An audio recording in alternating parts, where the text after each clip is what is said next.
Voici quelques éléments concrets pour faire la différence. On peut imaginer l'humeur comme un curseur de volume ou comme des vagues.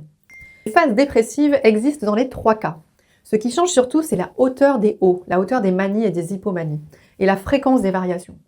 Dans le trouble bipolaire de type 1, les vagues sont énormes. Les phases hautes sont de la manie, très peu de sommeil, sans fatigue ressentie, énergie débordante, impression d'être invincible, des dépenses ou des projets risqués, parfois même un besoin d'hospitalisation car le jugement est altéré.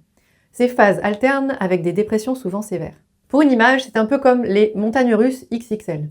Pour les troubles bipolaires de type 2, il y a des grandes vagues, mais elles sont un cran en dessous. Les phases hautes sont de l'hypomanie. Beaucoup d'énergie, une forte sociabilité, des idées rapides, moins de sommeil, mais sans perte de contact avec la réalité. Le plus difficile, ce sont souvent des dépressions récurrentes. Pour faire une image, c'est les montagnes russes hautes, mais sans les loopings. Enfin, la cyclothymie. Des vagues plus petites, mais plus fréquentes. En fait, les variations sont modérées et chroniques pendant au moins 2 ans.